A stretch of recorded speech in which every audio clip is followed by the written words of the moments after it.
I realized there had to be another way. Out of that, a new holiday was born. A Festivus for the rest of us. This new holiday of yours is scratching me right where I itch. Let's do it then. All right. Festivus is back! Ladies and gentlemen, Banal of America!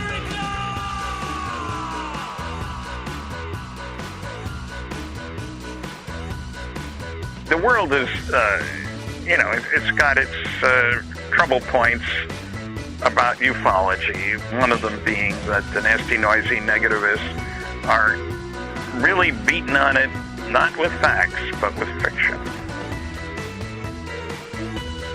There are a lot of con men out there. A lot of people can lie very convincingly. Mm-hmm. Any woman will tell you that. You know?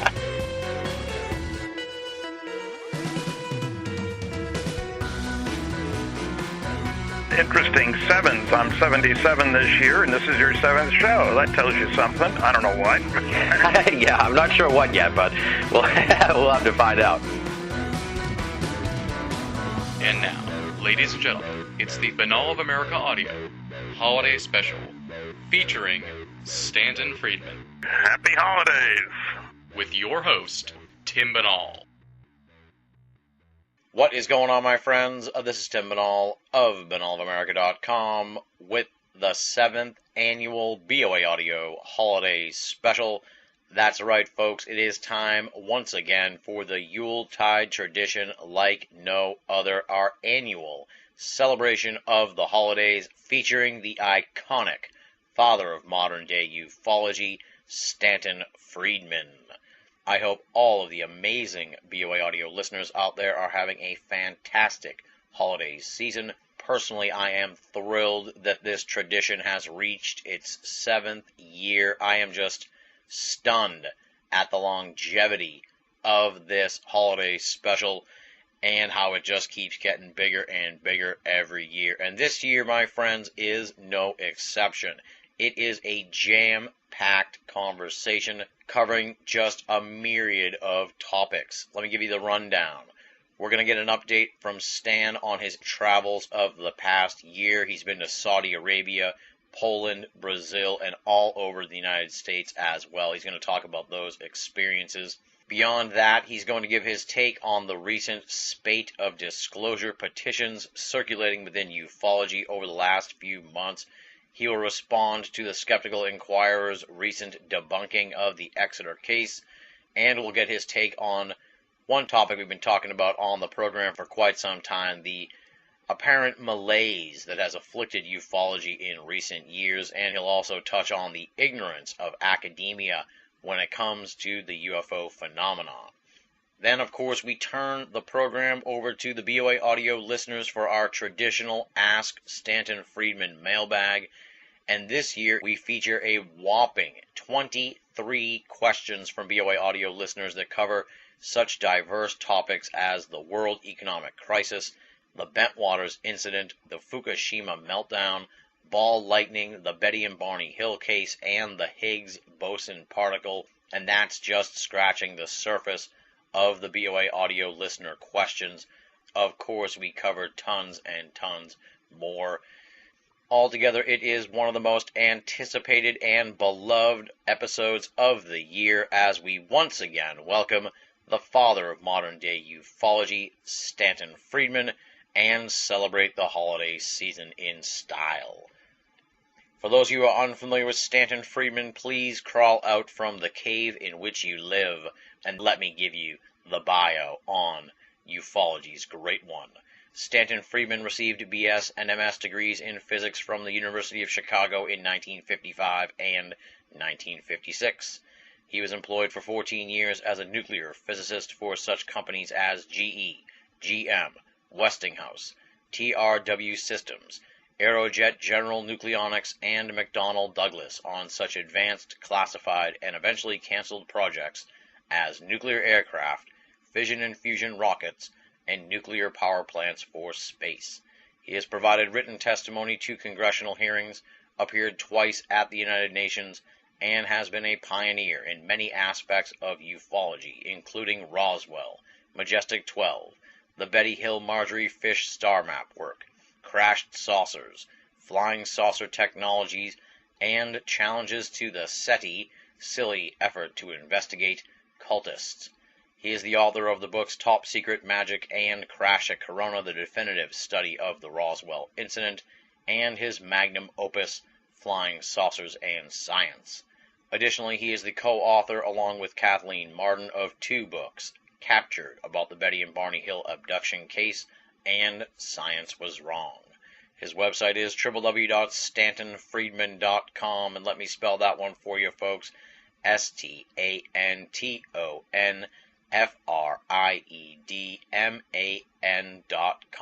StantonFriedman.com. Check it out. And with all that said, pour yourself a glass of eggnog, my friends. Grab a handful of gingerbread cookies, because it's time to rock and roll. This interview was recorded on December 12th, 2011. It's the 7th annual BoA Audio Holidays Special, featuring Stanton Friedman. Ladies and gentlemen, welcome to the 7th annual BoA Audio Holidays Special, featuring, of course, the father of modern-day ufology, Stanton Friedman. Every year I just heap platitudes onto this guy, and you've sent us so many questions for him that I'm going to try and keep everything short this year. He's the author of Crash at Corona, also Top Secret Magic, as well as Captured, the Betty and Barney Hill UFO Experience, and Flying Saucers and Science, as well as Science Was Wrong. And this year he was a contributor to the new book, UFOs and Aliens. So he's been extremely active, traveled all over the world this year. We're going to talk about that. We're going to talk about a whole bunch of stuff. I love this special so much. It really brightens my whole holiday season when I talk to Stan and know we're going to do it and have it in the can afterwards, and just know that it's going out to so many folks, and so many people look forward to it and email me all year long about it. So it's a thrill, and it's just stunning that we've made it 7 years here with this tradition, and Stan's been such a huge part of it. And, it's time to do it once again. Welcome back to the show, Stan. Happy holidays. Glad to be on again, and interesting 7s. I'm 77 this year, and this is your 7th show. That tells you something. I don't know what. Yeah, I'm not sure what yet, but we'll have to find out. So, yeah, as I said, an exciting year for you. You traveled all over the place. I was a little incredulous looking back. There I was in Saudi Arabia, in Warsaw, Poland, in Sao Paulo, Brazil, in St. John's, Newfoundland, and I think it was 8 or 10 different states. And who knew? I haven't been to Saudi Arabia before, so that was quite a treat. So it's just an indication that there's worldwide interest in the subject. Absolutely, yeah, and it's growing every year, it seems. It seems a lot of these other countries are developing quite an interest. Not that they hadn't before, but it seems more vocal or something. I'm not sure exactly what it is. Yeah, I think they're opening up a bit, and it really took guts for the guys in Saudi Arabia. I mean, that was the 5th annual Global Competitiveness Forum. If you wanted to attend, it cost you $4,000. It's kind of an elite group of people, as you can imagine. The chief test pilot for Boeing and head of Google and all this sort of stuff. And so that was intriguing that they would have a session on contact with outer space, a panel of 5, and there was no competing session at the same time. And they had Michio Kaku and Jacques Vallée, who you don't see very often at these things, and a guy from England, Nick Pope, and myself, and an Arab scholar. And we had 75 minutes of the time of these fancy people, and contact with outer space. My thrust, incidentally, and something that's part and parcel of this whole subject, was that we need innovation. And Friedman's mantra is that technological progress comes from doing things differently in an unpredictable way. And so if you want to find new ideas for how to solve old problems, look to the people who have already done so. And the aliens coming here have obviously solved a few problems a little more effectively than we have, since we haven't gone out there very far. So, and I showed slides of a nuclear-powered aircraft carrier, and awed them by pointing out that it can operate for 18 years without refueling. Try that with a gas-powered engine. Well, what was the reaction of these? Because I take it then, I wouldn't go so far maybe to say they were power brokers, but certainly there were people, an echelon above my pay scale, let's say. Well, at one lunch, I asked the guy, they're investment people, and how much money do you guys handle? About $150 billion. Oh, wow. A little out of my price range. I hope they paid for lunch then. No, that was part of the package. Oh, God. But, so the speaker at the first one of these 5 that have been held so far, and there's another one coming up in January, was Bill Gates. Oh, wow. And the keynote speaker last year was Bill Clinton. Oh. So we're not talking about, little guys off in a corner here. And people were saying to me, why the heck would Saudi Arabia, which is soaking in oil, have a global competitiveness forum? What do they care? Well, right after I got back was the big fuss in Egypt. And it's clear in the Arab world that birth rates are high, poverty is great, there's not enough investment in businesses to make jobs for people.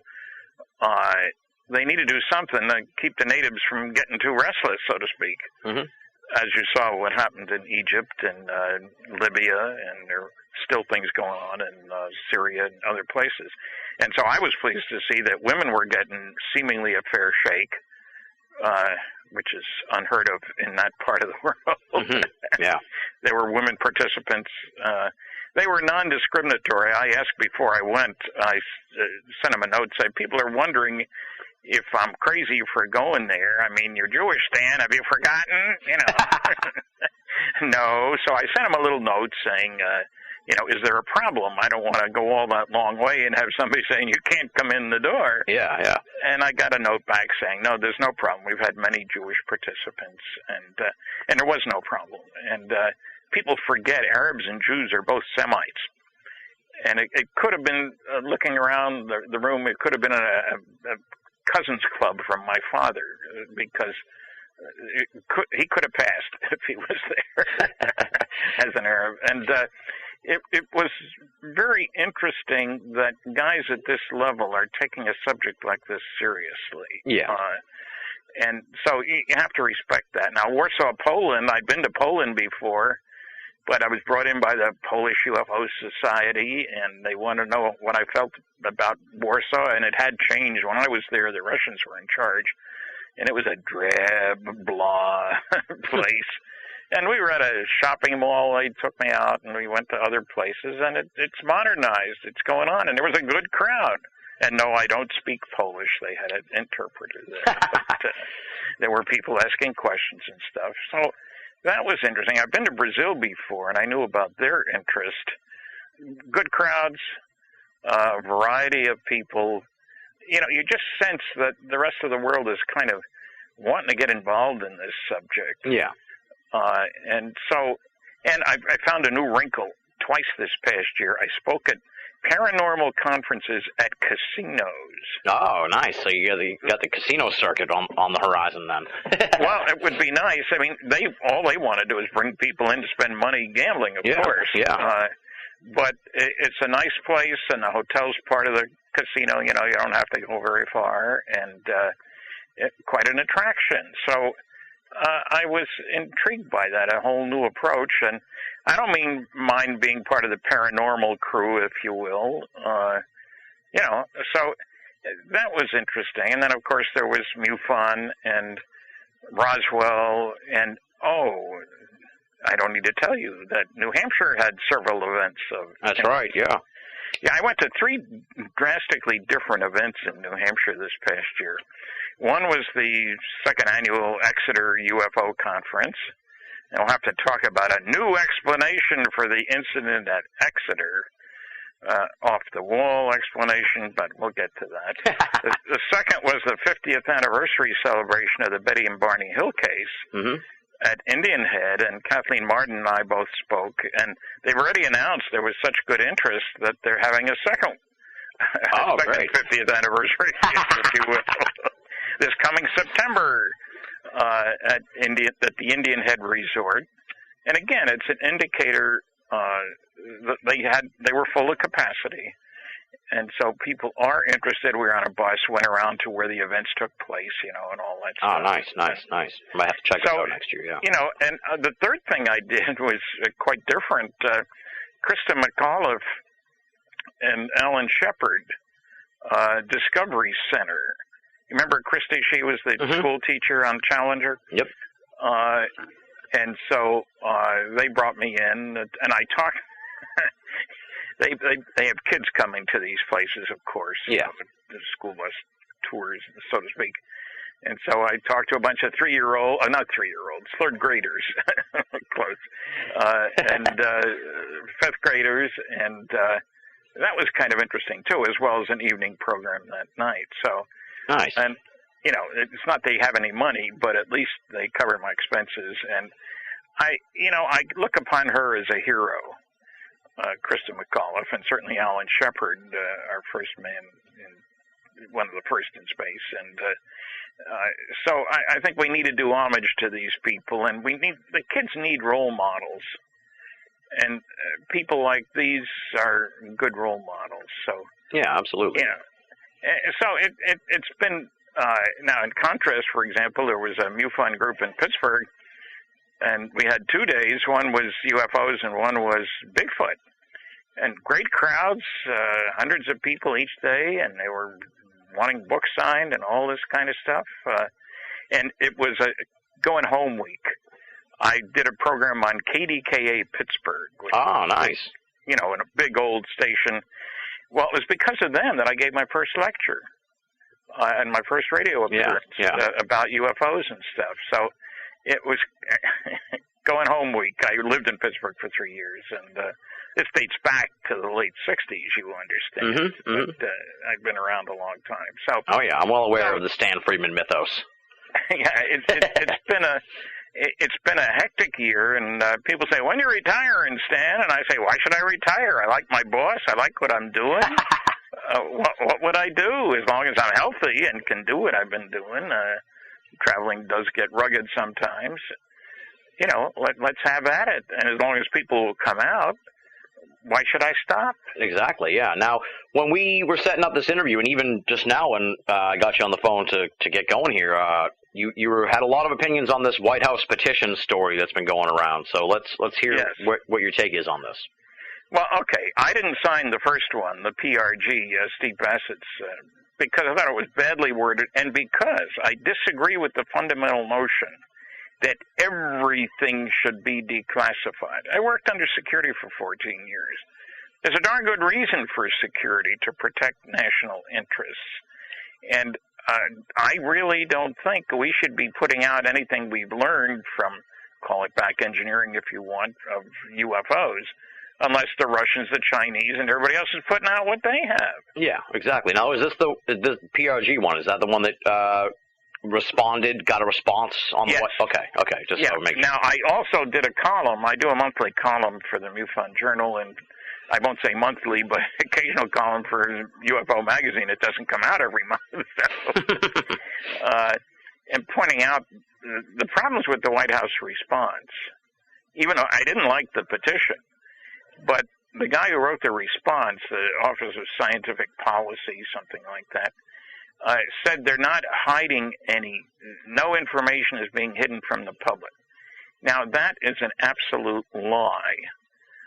Unless you can read what's under, for example, 156 top secret Umbra National Security Agency UFO documents, all preceding 1980, mind you, and you can read one line, one sentence per page.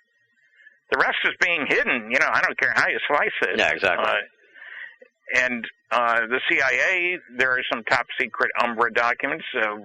Some took me 5 years to get. Now, they're blacked out. The NSA stuff is whited out. But and there are a number of pages where there are 8 words you can read, nothing very exciting. And my favorite was a CIA top secret Umbra UFO document that says, deny in toto up at the top. Everything else. But they're not hiding anything. No, they're not hiding anything. Also, we have the statement from General Bolander, Carl Bolander. He wrote the memo that resulted in the closure of Project Blue Book in 1969. The Condon Committee had recommended that it be closed because they didn't think it was contributing anything to science or intelligence, and that's one of the few things I agree with the Condon Committee. So here's General Bolinder, who had been working on a lunar excursion module, had nothing to do with Blue Book, completely an outsider, if you will. But once we landed on the moon, which was in July of that year, now he didn't have to work 12-hour days, as he told me when I found him 10 years later. And in this memo, he said, reports of UFOs which could affect national security are made in accordance with JNAP 146, an Air Force Manual of 55-11, and are not part of the Blue Book system. Those are being withheld. We haven't seen them, so that's part of the lie. Yeah. He also said that if we close Project Blue Book, the public won't have a place to report sightings. However, as previously noted, reports which could affect national security will continue to be investigated using regulations established for that purpose. And, of course, we keep getting told every year that, we don't have any interest in UFOs. The Air Force isn't doing anything. But, as you know, the Black Vault has carried materials, regulations for pilots, what they should do if they see an unidentified surface ship, an unidentified submarine, an unidentified rocket, an unidentified airplane, or an unidentified flying object. The regulations are on the book for our most modern fighters, pilots of those. Now, when Lee Spiegel, who's an old-timer in the field, he set up the congressional hearings, not congressional hearings, the United Nations hearings on UFOs. And that was back in the 70s, you understand. Mm-hmm.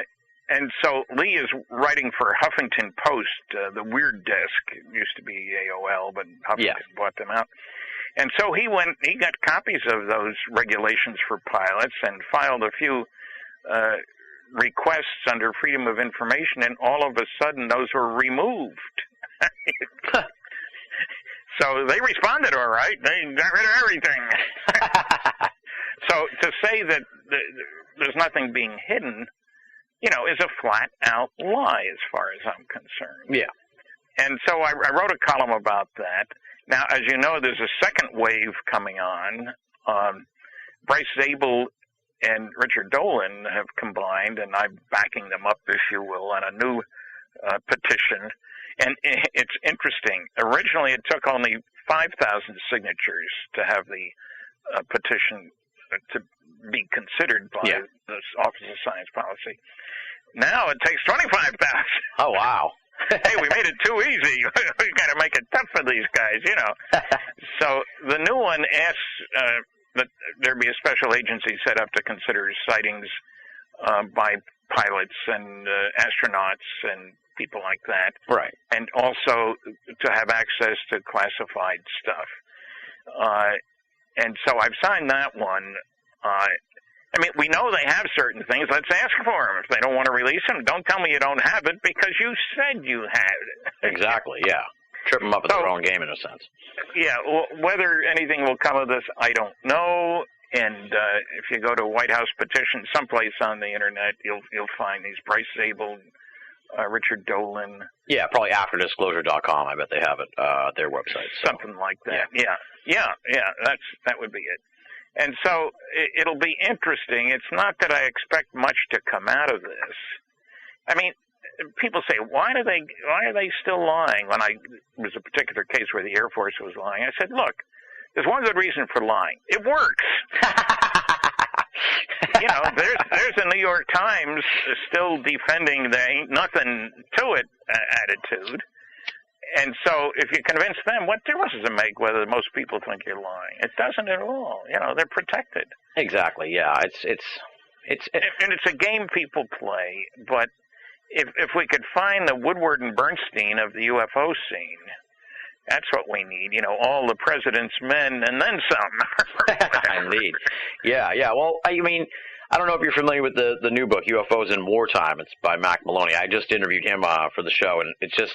No. Oh, it's a pretty good book. You should check it out. Yeah, Mac Maloney. He's a fiction writer who writes like war Tom Clancy style books, and then he got interested in UFOs and decided to write this book. So is it fiction or nonfiction? No, it's nonfiction. It's a legit UFO book. He does come out and say he doesn't believe in Roswell, so it might be worth checking out for that whole thing. So that's a popular mythology that there's nothing to Roswell. Yeah. Harlan Andrews says that in his latest column in UFO magazine when it finally came out, and it's kind of, there's truth by repetition. Everybody knows MJ-12 was phony, Stan. I don't. Exactly, yeah. Well, yeah. They're asking the wrong question. Are there lots of phony MJ-12 documents? Of course there are. And I expose a number of them in my book, Top Secret Magic. But wouldn't you expect there to be phony baloney stuff out there to sort of cover the trail, if you will? And I can never get any of these guys, Roswell, Arlen Andrews, in one thing he said, hey, how could there be an alien craft when all there was a car trunk full of material? That's utter nonsense. Sure, coming back from the crash site, Major Marcel put stuff in his trunk. That's all there was room for goodness sakes. If that's all there had been, it's very simple. If that's all there had been, then the rancher Mac Brazel would have brought it into the sheriff's office and said, hi, give me my reward, or whatever. Yeah. No problem. But why would Jesse Marcel and Captain Cavett have gone all the way back, following him out in the hinterland in New Mexico to the crash site? Because there was a ton of this stuff out there. Yeah. And, of course, all he could bring was what he could fit in the car, but they went out later. The military went out, cleaned up the debris field. The notion that's all there was is absurd. And, yes, there have been people telling phony stories about any subject you can name. You can find something. That's the truth. Well, what I was going to say is, the book does a great job sort of just looking back on all the big sort of UFO events of the last 100 years, as far as like the military is concerned, and also like the ghost rockets and the ghost ship stuff of Scandinavia before World War I and II, or around that area. Having read the book, I found it almost maddening in a sense that this has been going on for so long, and we have so many witnesses and so much information. And it's just like it just hasn't really. I find myself like in this malaise almost of around the subject, where it's just maddening that we haven't gotten any further on this. I mean, how do you deal, I guess, with that whole aspect of it? Well, I do point out to people that the sightings didn't stop. MUFON for the last 6 months has gone over 600 sightings a month, I think. And people say, well, I didn't know that. No, most of them don't get any publicity. Of course not. That doesn't mean they didn't happen. Right. But it's like, how many more sightings? I don't know. I just feel like we're at some kind of like joint point or something like that. Well, yeah, I know what you're getting at, and what I try to tell people is that we need a breakthrough. Okay, but we need the public. Well, I know what's going to happen. 2 movies, he says, hopefully. One is Top Secret Magic, being made with Don Schmidt's book, Witness to Roswell. Yeah, this is Magic Man, right? Yeah, Magic Man. And if that gets made as powerfully as it can be, and Bryce Abel has had some good opinions from very important figures in Hollywood, and I'm hoping to see him at the end of the month. I'll be in California, family stuff, but I think Bryce and I will be able to get together to see the screenplay. And so that would be one. And it looks like we're about to sign with the same people, Stellar Productions, Bryce Abel, Donnie Most, etc., on a movie of Captured, Betty and Barney Hill UFO Experience. And if we get 2 powerful movies, now, admittedly, I hate to say this, but more people watch movies than read books. Absolutely, yeah. You may have noticed that. Yeah. And so a couple of powerful movies might have some real benefit. On the other hand, we're still fighting a battle with the powers of ignorance disguised in PhD degrees. This year, I had a call many months ago from an editor of the University of Chicago magazine. I have a bachelor's and master's degrees in physics from the University of Chicago back in the mid-'50s. So suddenly I get a call. She'd like to do a profile on me. Oh, really? So she came up, this editor spent 4 days here and did a lot of checking around hither, thither, and yon. I spent a lot of time with her, and they came out with a very friendly article, lots of pictures and stuff, in October, the October-November, or September-October issue. Mm-hmm. And then it was I was surprised, frankly. I was a little worried, but what the heck. And there weren't any nasty hints of, idiocy or anything like that. Yeah. Okay, then the next issue, they carry several letters. Uh-oh. from alumni, because this goes to over 100,000 alumni. Yeah. And I still think the University of Chicago is one of the top 10 universities in the country, and, lots of Nobel Prize winners and stuff like that. Not me, but there is a Friedman who got one who was connected with them, too, as a matter of fact. Oh, nice. Anyway, here are these well-educated people, because I could look them up in the directory, saying really stupid things. One of them saying that all you have are lights in the sky that people can't identify. If they were really coming here, they'd show up on radar. Oh, that's so ignorant. Things, as if there haven't been any radar. Oh, my God.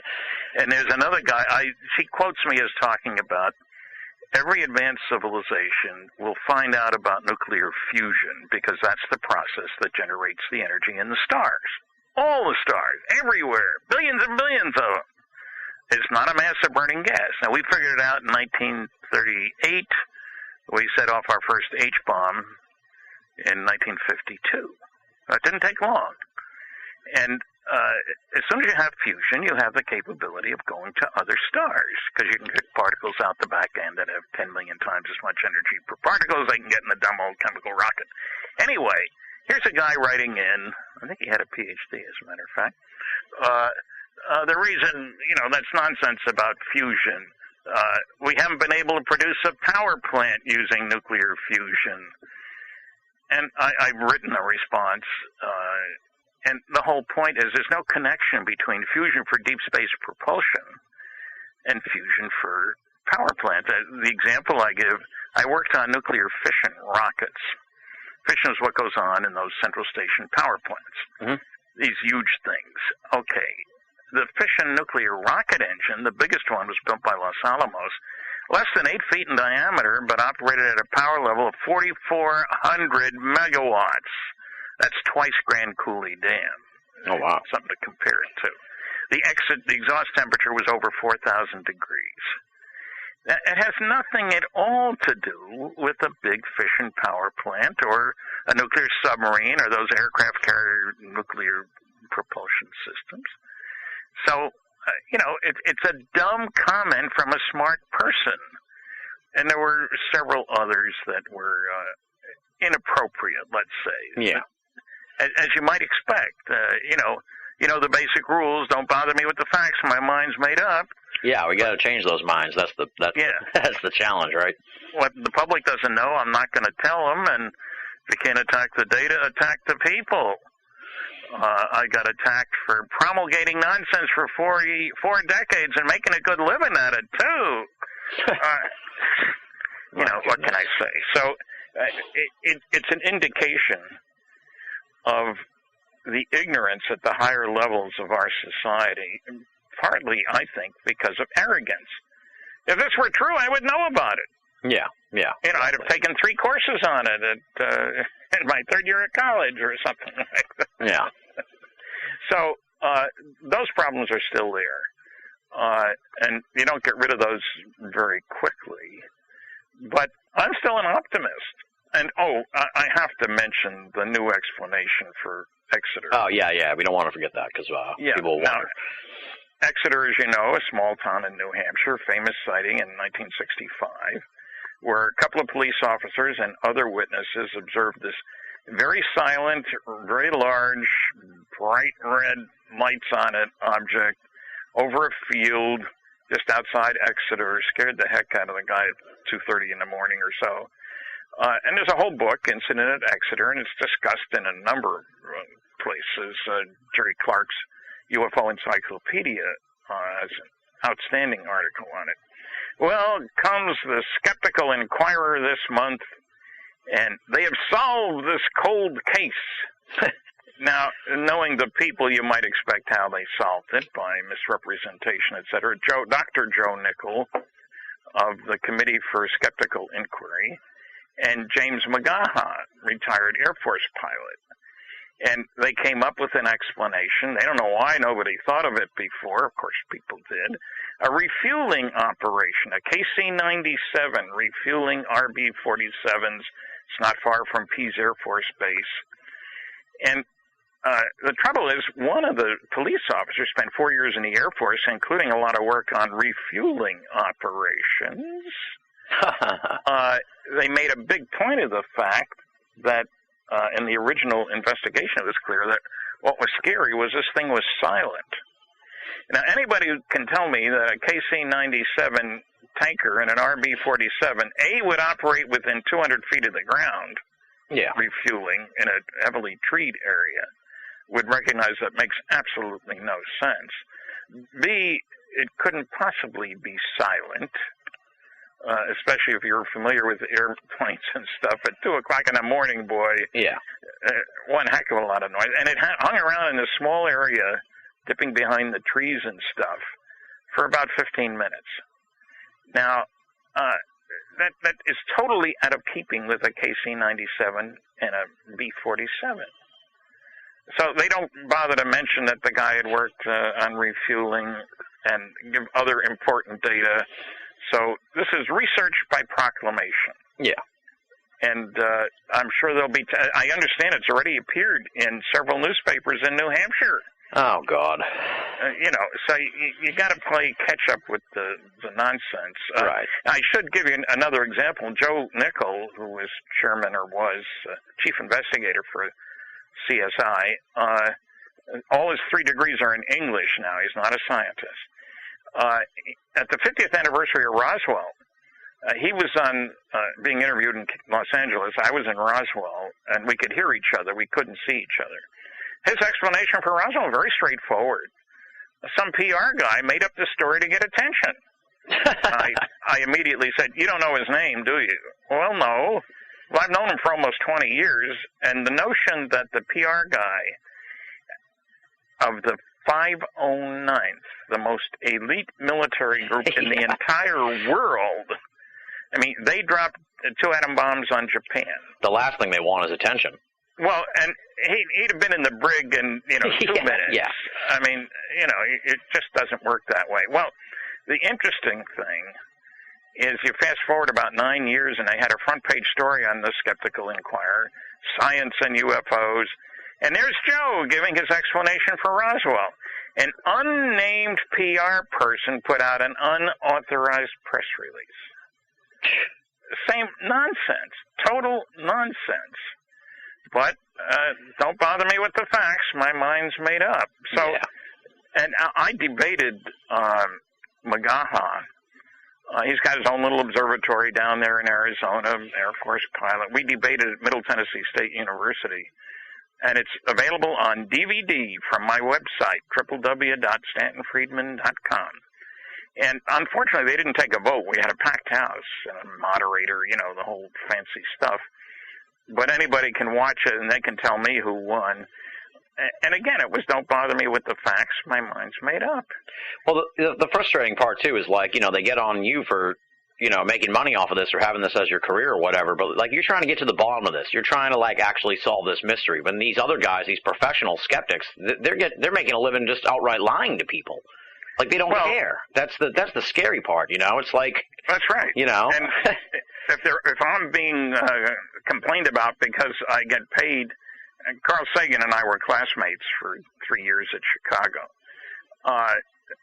He should get a special degree for being so successful at getting high fees for his books and his lectures, much more than mine. Exactly. So what's good for the goose is good for the gander, or something like that. Exactly, yeah. So anyway, the world is, it's got its trouble points about ufology, one of them being that the nasty, noisy negativists are really beaten on it, not with facts, but with fiction. There you go. That's a perfect segue then to the audience participation part of the annual holiday special. Of course, the Ask Stanton Friedman tradition, I guess you could call it now, and we get tons of questions. So the general rules apply. Only one question. We don't want to hear your UFO story. It's Ask Stanton Friedman, not Tell Stanton Friedman. So we don't want to know about what you saw, and ask what do you think it was. So that's it. So we'll just dive into the mailbag here. Okay. Sagacious asks, he says, there is a disclosure movement which possibly you consider yourself a part of. In any case, how much do you think the government really knows? In particular, do you think that elements in the government have actually communicated with ETs? Okay, when you say government, that covers how many people work for the government? Well over 1 million, I'm sure. Yeah. Plus the military and all that sort of stuff. So I believe that there is a small group of people within the government which knows a very great deal, and that this is very highly compartmentalized information. They know that aliens are visiting. They've recovered bodies and wreckage. They've learned something from study of the wreckage and study of the tons of data we have, observations by instruments, airplanes chasing UFOs, stuff like that. They know that we've lost at least 7 airplanes, because I've heard 7 stories, of people who were trying to shoot down UFOs, military pilots. The orders were given in 1952. Shoot them down if they don't land when instructed to do so. Yeah. And an Air Force general admitted that we'd had over 300 scrambles after them. That's a situation we don't know much about, and nobody's ever been told, oh, your son died while chasing a UFO. Yeah. Stuff like that. I think they may very well have had communication on sort of a semi-official level. There are 2 stories about President Eisenhower, and if there was one guy you might expect who might have delved into this, I mean, Ike, remember, he had an impossible job after the war. He had to get the Germans and the French and the English and the Americans to work together against the Russians. Yeah. But there'd been 2 world wars in which we were beating up on the Germans and they were beating up on us. So to manage to get those guys to work together was an incredible accomplishment, and Ike was very good at that, and he was very security conscious. So, it's possible that they have had direct contact with aliens. But I think that they know a very great deal. What people forget is that the major instrumentation of the government for monitoring the skies, the data's born classified. All those sophisticated radar sets, those spy satellites, the NRO, National Reconnaissance Office, the CIA, the DIA, the NSA, OSI, ONI. These guys collect lots of data, and we don't get access to the great majority of it. So I think they know we're being visited. They know that there's technology beyond our knowledge. They know that there are serious implications. I mean, stop to think about it. Everybody worries about, they're afraid of panic. No, they're afraid of technology breakthrough. Anybody on this planet able to duplicate the flying saucers is going to be 2 legs up, so to speak. Yeah, exactly. Ruling the planet. But also, they know that people in power will lose power if we decide to have a world government. When people start thinking of themselves as earthlings, what does that do to the big shots at the top of all these governments? Right. Who speaks for planet Earth? Oh, we'll hold an election, I had somebody tell me. You're kidding. The Chinese with 1.3 billion, India with 1 billion, the United States with only 310 million. We're going to hold an election? No, we're not. Yeah. So I war. I think that there are contingency plans, but I think that some few people know a great deal, and the press has been totally inadequate, and it's going after the subject. I mean, look how they bought into the crash test dummies to explain Roswell. Right. Of dummies. I mean, they weren't dropped until 6 years later. The dummies were all 6 feet tall and 175 pounds and were in Air Force uniforms, for goodness sakes. That wasn't for show. It's because if a pilot gets out of an airplane in a hurry, he's in uniform. Yeah. And that affects the drag, the heating, the temperature, all that sort of thing. So it made sense that it would be like that. But none were dropped until 6 years after Roswell. But the New York Times carried it on the front page above the fold on a Sunday, mind you. There's no better spot for newspaper coverage than that. Yeah. So there's the problem. Yes, I think the government knows a very great deal, and I think anybody who says they don't is being terribly naive. There you go. Okay. Next one comes from Vale. He asks, first he says, the states of Maine and New Hampshire are both rich in UFO sightings and also have high levels of radon, which is the byproduct of decaying uranium or thorium. Do you think this would be a viable way for UFO occupants to refuel their craft on Earth via extraction from water or the environment? No. No, I don't think they're using uranium and certainly not thorium. Uranium, if you're going to convert that to something you could use, say, in a nuclear-powered airplane, which I've worked on, or a nuclear-powered rocket, you got to get fully enriched, and that's a long, long step from that 0.7% U-235 in normal uranium to 92%. Yeah. And so, no, I don't think that's how they work. That's old school. Yeah, they'd probably have some more advanced way of probably. Magneto-aerodynamic. There you go. Mystery Man asks, what is your opinion on the current world economic crisis, and what do you think should be done to fix it? And he also asks if the aliens are behind it. I think he means that jokingly, but... Well, I hope he means it jokingly. No, I think what's behind it is man's greed. Just reading an article in today's paper here in Fredericton, New Brunswick, that the number of people earning more than $100,000 a year in the New Brunswick government has doubled in the last 5 years. There's a big gulf between the rich and the poor. Yeah. And I think that the laws protect the rich. All those guys in Congress. I mean, do you realize that the congressmen don't have any restriction about insider trading? If you're on a board of a company and stuff, or an officer of a company, there are restrictions about, buying stock because you have inside knowledge before other people do. But Congress, committees voting to do all kinds of things, they don't have any such restriction. Even they know pretty well what's going to be happening. Huh. So I think it's greed. I think we've been living beyond our means. Talking today to somebody about, look at the places now where you can retire at age 55. Who's paying the bill? The rest of us. Yeah. And where's the money coming from? Too many people on the tap. I think we have demonstrated that we are not willing to look at the planetary system, the whole planet, as opposed to little pockets of rich guys. Yeah. And I'm not one of them, so I resent it. That makes two of us. All right. Hillbilly asks, if this is an interesting question, I thought. If you, Stanton Friedman, were able to ask one person alive in the world today one question about the UFO phenomenon and be guaranteed an honest answer, what would the question be, and who would be the person? I suppose it would be whoever the current head of what used to be MJ-12 was, or one of the original group is all dead, so we can't ask any of them. Yeah. And I would ask, what do we know about what plans the aliens have for us? In other words, we fool ourselves sometimes. They obviously haven't destroyed the planet. We've been doing a good job of that, but the aliens have. Yeah. But I'm reminded of the turkeys who around November 20th are telling each other, gee, how lucky they are. Their owners, the place is warm, they got all the food, more of the food than they can eat. Isn't it great? And then they get served for Thanksgiving dinner, so that was kind of a hasty judgment. Yeah.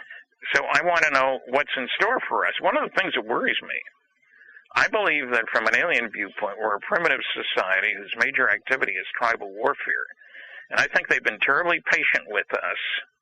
I mean, there have been 2,000 nuclear warheads exploded on this planet. Oh, wow. Only 2 on people, like Hiroshima and Nagasaki. But 2,000 altogether. Some of them underground, and some of them underwater, and some of them up in space. But still, a primitive society, clearly, will spend $1 trillion on things military this year.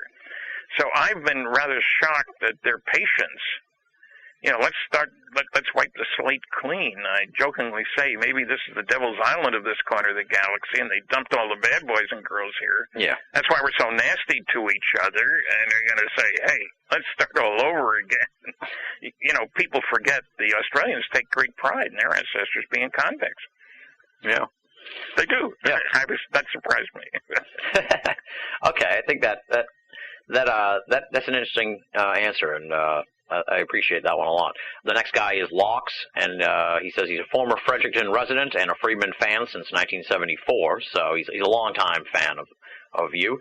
He asks, can you spell out some points of agreement and points of difference with Kevin Randall, and whether you join his recent Dream Team of Roswell researchers? I'm interested in the Dream Team only because I wasn't asked to join. Kevin and I agree that an alien craft was recovered near Roswell in 1947, and that the government knows a great deal that it isn't telling us. We don't agree on many other things. We disagree on MJ-12. Anybody can go to my website, www.stanfriedman.com, and see a long article I wrote responding to his attacks on MJ-12, and my showing that none of those stand up under careful consideration. We go at things, we're very different personalities. Remember, Kevin has written more than 80 books of fiction. Now, there's nothing wrong with writing fiction. I read a lot of fiction. But it's not good preparation for, careful scientific fact followed by fact kind of stuff. Mm-hmm. And so I have found often, and I've commented about them publicly, so there's no secret here, that his reasoning is just flat out wrong, and he changes the past to fit the present, so to speak. Well, I didn't say that.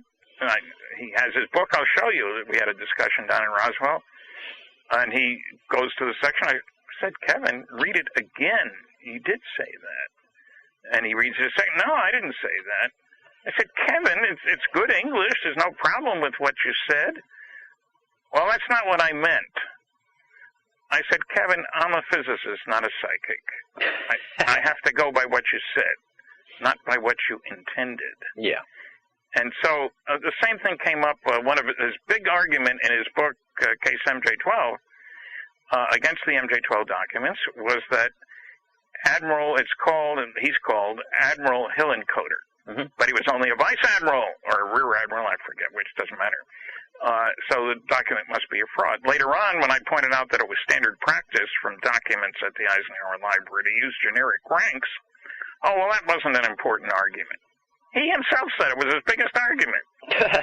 Now suddenly, that doesn't matter. So I have troubles. I don't know how to adjust the past. You look back and you're seeing something different. What can I do? Yeah. So I don't know. I probably wouldn't join the Dream Team. Who was it? Groucho Marx once said he wouldn't join any club that would invite him. Yeah. Something like that. Yeah. All right. Ich bin Albertasian asks if you could. I had trouble with that one. If you could change one thing about ufology without having it fully disclosed, how would you change it and why? Change one thing? Yeah, and he says, my apologies if my question doesn't make a whole lot of sense, but I think he means sort of like maybe more funding, more interest from academia, or, better scientific equipment or something like that, I think the biggest thing would be to get the media educated. That's where the problem lies. Okay. As far as I'm concerned, they've created a totally false picture of what's going on, and they don't have guts enough to dig into it. It's the David Susskind syndrome. I did a television show with David. He was a talk show host way back in the 70s, and got him everything he wanted. And during the taping, between segments, he says, well, I read the New York Times. There's nothing there that says these things are real. So the syndrome goes like this. I'm somebody who takes great pride in keeping up with what's important in the world, and there's no question if aliens were visiting and the government was covering up, that would be important. However, if that was happening, I'd know about it, and I don't, so it must not be, and I'm not going to waste any time finding out about it. So that's why it's important to have the media jump in. And, I mentioned those orders about shoot them down in 1952, military orders. That story was not in the Washington Post or the New York Times. It was in a number of other papers. There's no question the story was there. But why didn't they carry it? I'd like to know. Yeah. Interesting. Yeah, well, it seems like a lot of these places have a vested interest in keeping things the way they are, which is unfortunate. Arrogance. Yeah. Ethel asks, what you really think happened in Rendlesham Forest over Christmas and New Year's 1980/81, and have you ever had the opportunity to visit the site or talk at any length with any of the protagonists, Charles Halt, Larry Warren, Jim Penniston? He's heard you speak fleetingly on the subject in the past, but he'd welcome your take on it, particularly since it's sort of the anniversary. Yeah, and I've talked to Larry in New York. Peter Robbins. Larry Robbins? No, Larry Warren and Peter Robbins. I've talked to Colonel Halt and Penniston and so forth. I haven't actually been at Rendlesham. I have, as a matter of fact, I appeared on a long television program with Colonel Halt, and we've seen each other at conferences, and of course I've seen Peter and the others at conferences too. I think that an alien craft was there.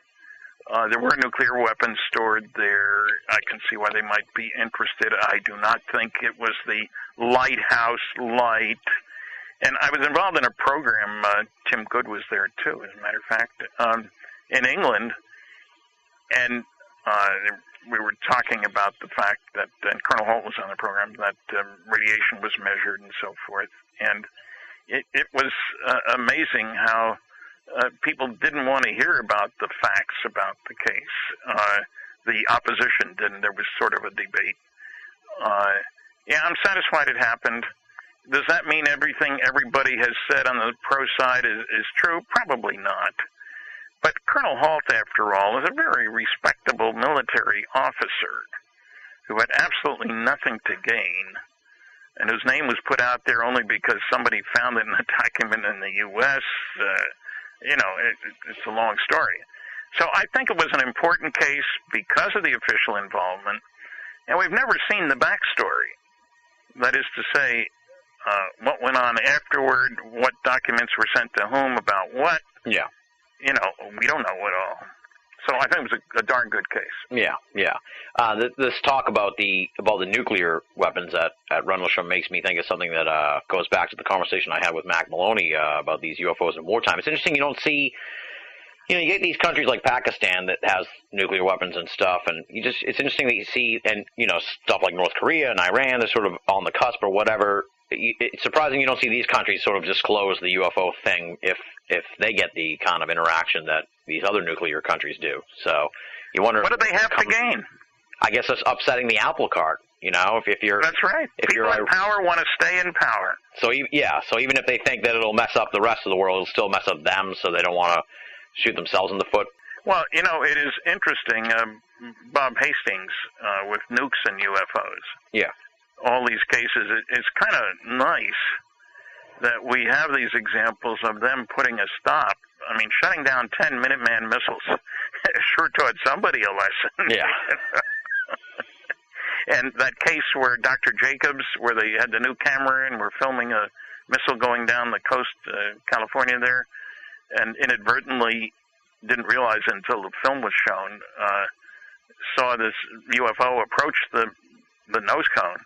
Oh, wow. Zap it a few times from 3 different directions, and apparently get rid of the weapon. The military must have been really shook up by that. Oh, I'm sure. Yeah, absolutely.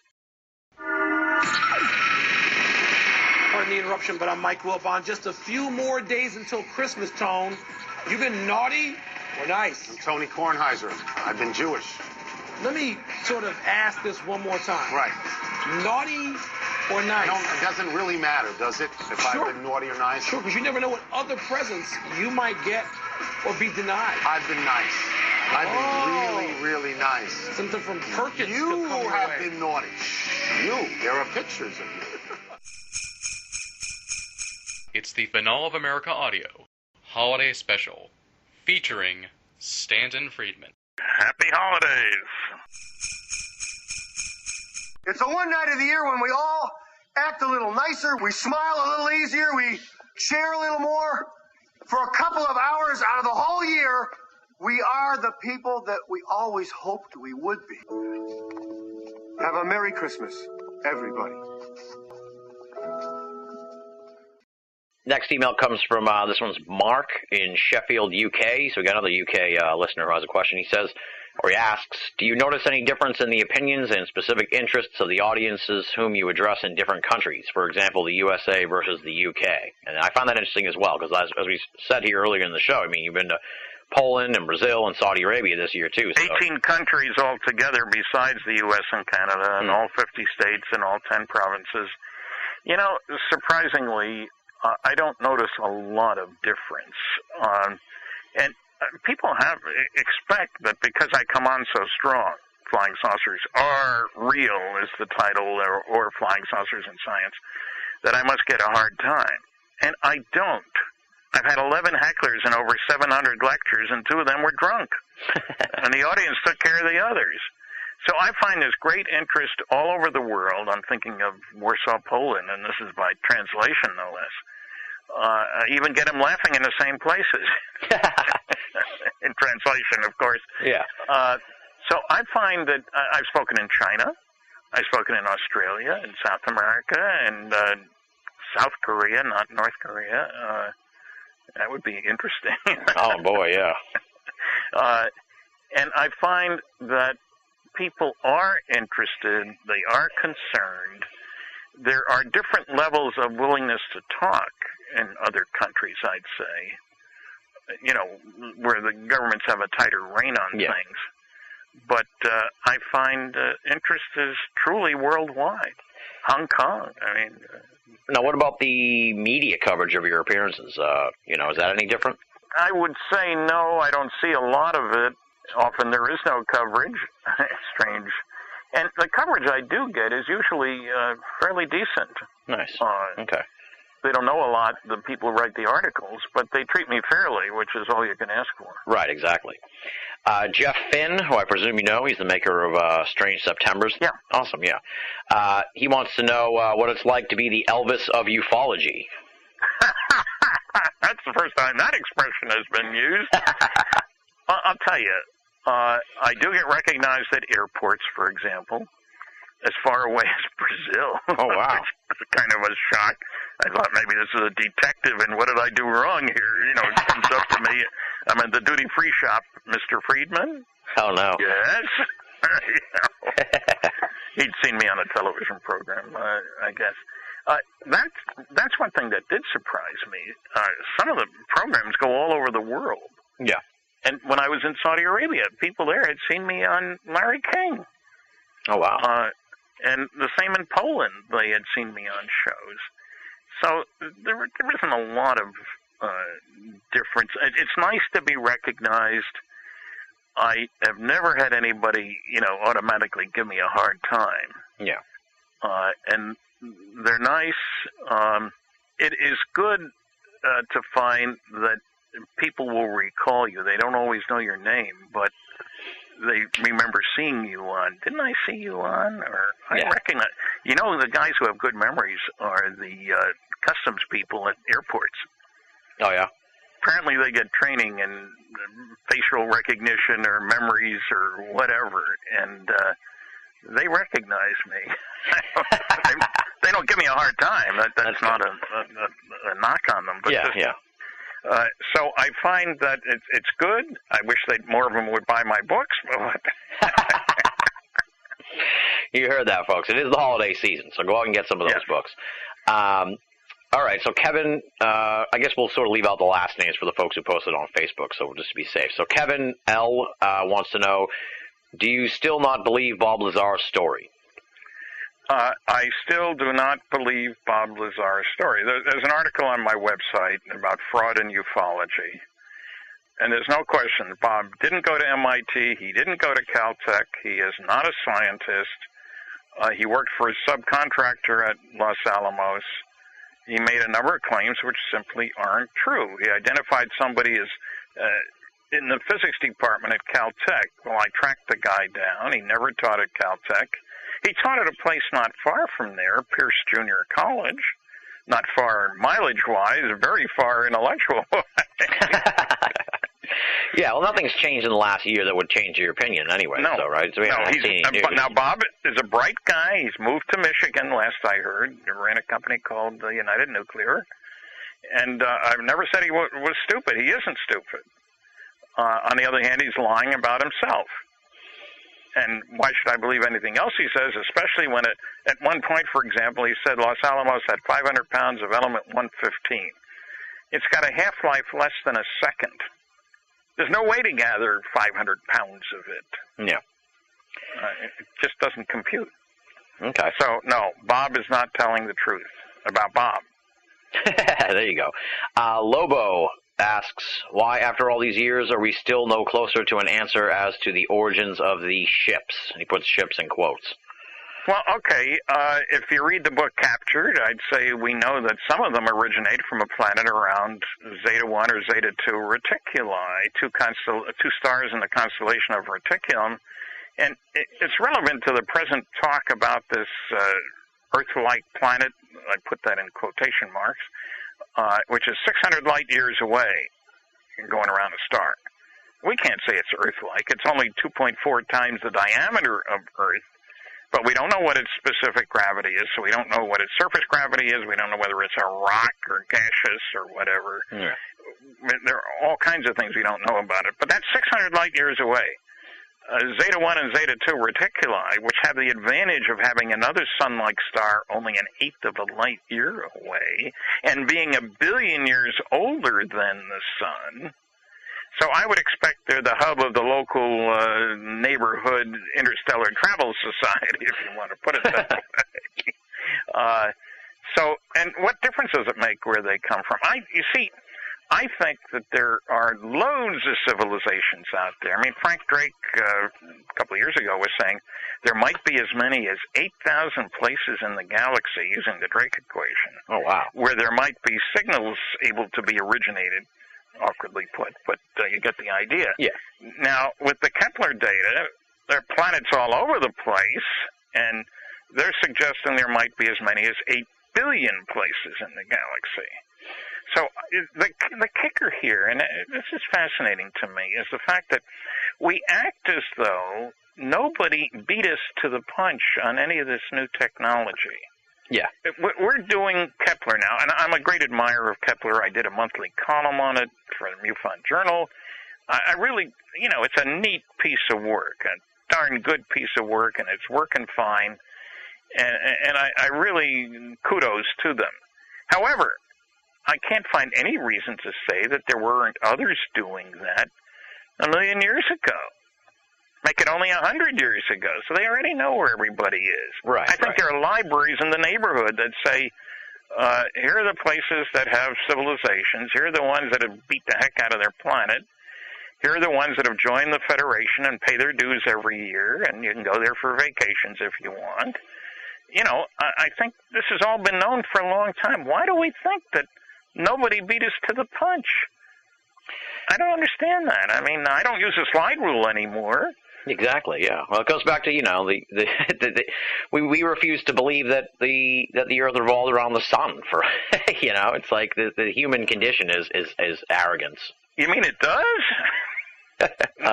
So what I'm saying is that it's very important that we recognize that we're not in the middle of the universe. Copernicus was wrong. The sun is not the middle of the universe. And that comes as a shocker to people. But there's a whole new paradigm, if you will. And we're out in the boonies, nothing very special. Now, I'm not saying there weren't intelligent beings here 1 million years ago. There may very well have been. Because the place was certainly suitable for life. Look, the dinosaurs were living here 65 million years ago, and exactly. They got big food requirements and, air and all the rest of that. All right, so the next question comes from Bruce. He asks, why do you insist on using the courtroom fallacy when, as a scientist, you should know better? He's sort of a resident skeptic, so. The what fallacy? Courtroom fallacy. I don't know if he's referencing something specifically, maybe that you've said the UFO data should be enough to win a court case or something like that. I don't know exactly. Well, I've said it's strong enough that if you took it to court, you'd win if you go by, what are the two things you prove beyond a reasonable doubt or preponderance of the evidence? Yeah. Two different standards, you understand. And so I don't know what he's talking about that I use. I don't say aliens are real because there's so much evidence. I say if you look at the evidence, such as Blue Book Special Report 14, the dozen papers by scientists presented to Congress way back in '69, Alan Hynek's book and all the rest. When you look at the cases that can't be explained, there's certain features that emerge. We're dealing with manufactured objects.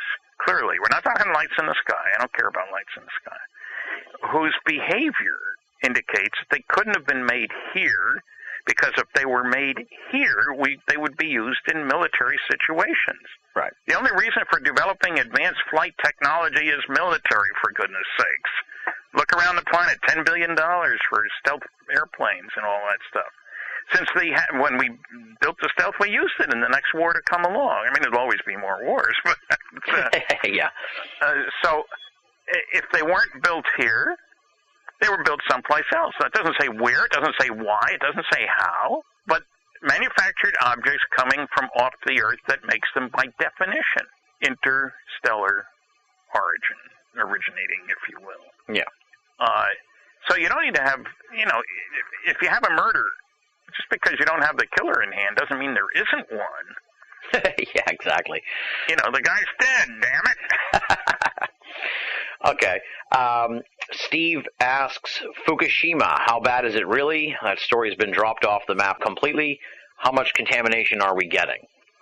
Well, okay. I mentioned earlier that we have exploded 2,000 nuclear weapons on this planet. Every one of them, well, the ones that were exploded in the air, let's put it that way, did produce contamination. You could measure radiation in the milk in Rochester from tests done in Nevada. Oh, wow.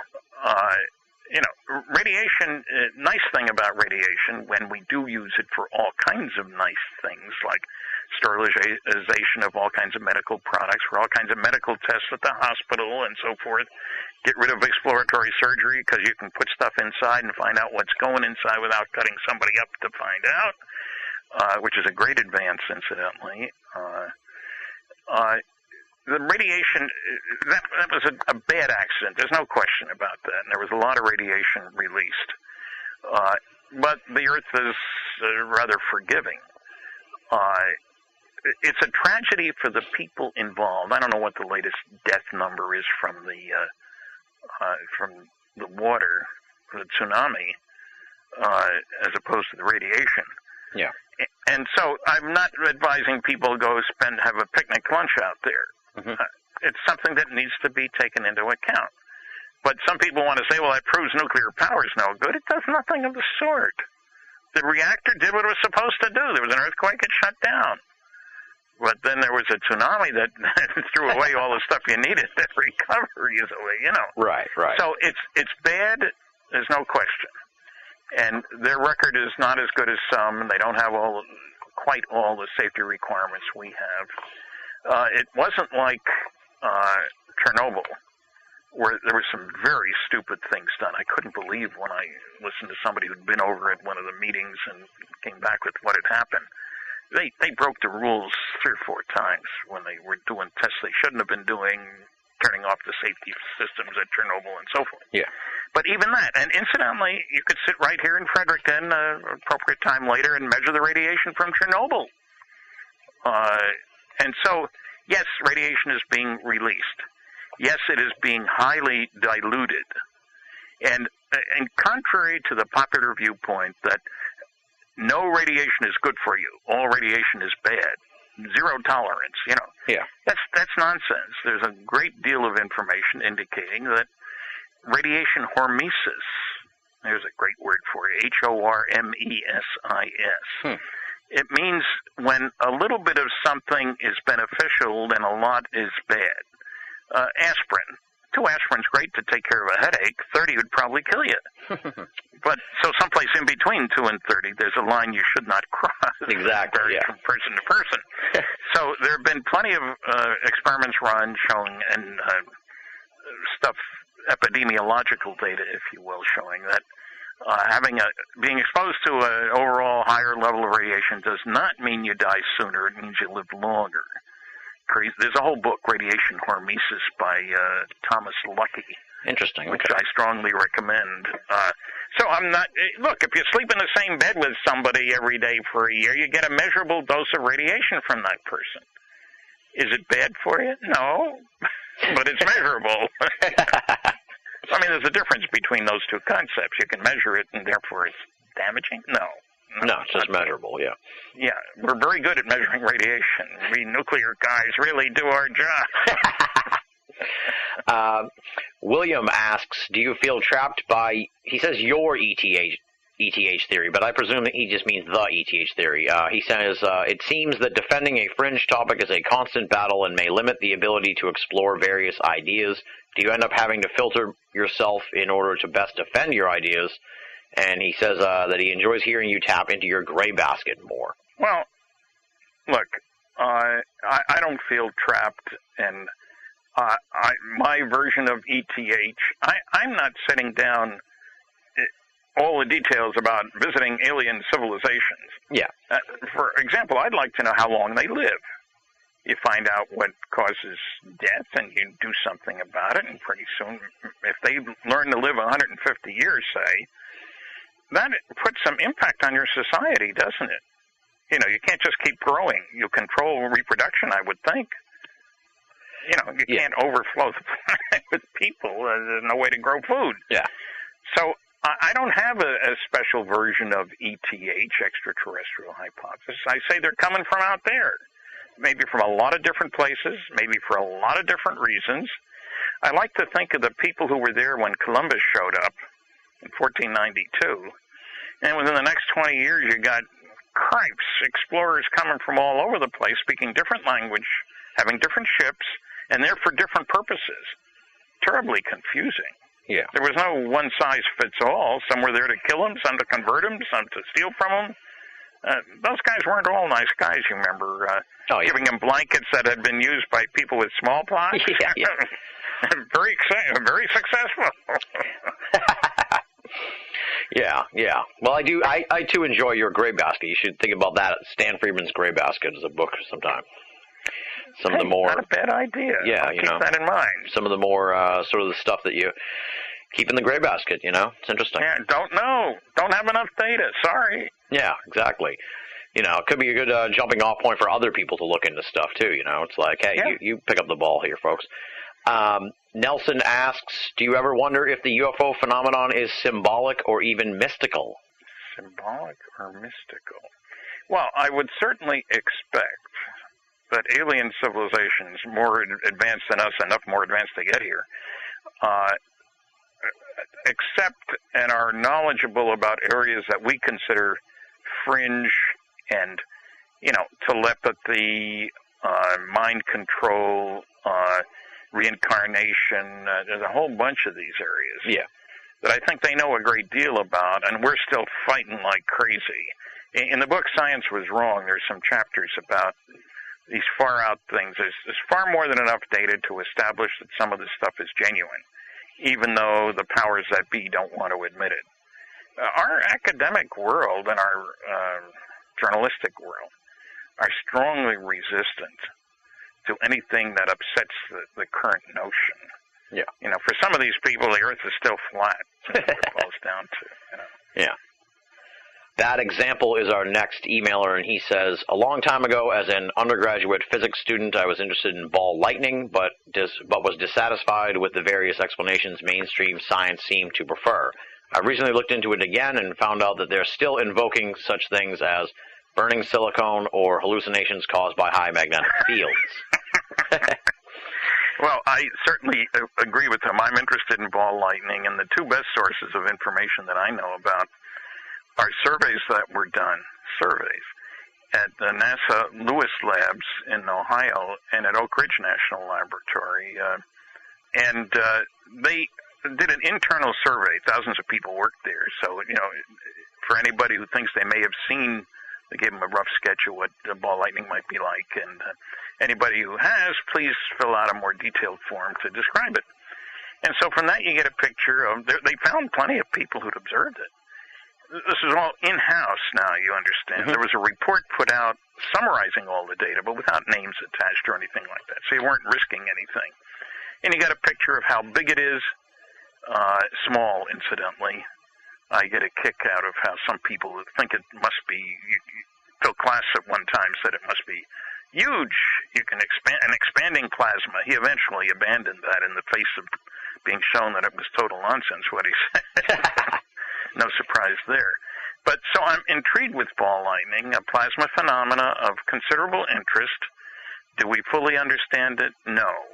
People have made some small stuff in the laboratory, but I would recommend going to those 2 surveys to get a good observational picture. How long did it last? What did it do when in the house, out through the window, whatever, color, duration, size. And as a matter of fact, right now, on 2 abduction researchers, Kathleen Marden, with whom I wrote, or she did most of the work on Captured, the Betty and Barney Hill UFO experience, and Denise Snoner, active in MUFON in Florida, they both live in Florida, they're conducting surveys, trying to get abductees to fill out the surveys that, again, it's not treatment or anything, it's what did you see? Did you see that it looked like this or that? Describe what you saw. To try to come up with some commonality.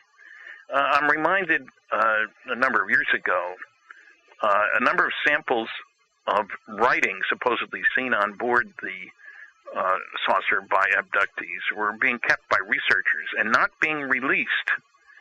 So you know that nobody who's telling you a story now had read the report where somebody described it, right, or showed it. And they had an independent group of professors evaluated, are these the same? And they were. Well, that's interesting if you can get, a half a dozen different people claim this is what I saw, and son of a gun, it all looks alike. Yeah. Must really have been true. It's hard to imagine that it was all, out of the blue, but they all came up with the same description. Right. So we need a lot more of that. The ball lightning surveys, as I said, I'd like facts instead of guesstimates. I think it was, they were all seeing the same thing. Well, tell me what they saw and I'll decide, So we need a lot of surveys like that, and Denise and Kathleen Marden, look them up on the web. If you're an abductee and would like some information, or write me, fspphys@rogers.com. It's on the website, how to reach me. But the point is, you can make a contribution. You don't need to give your name.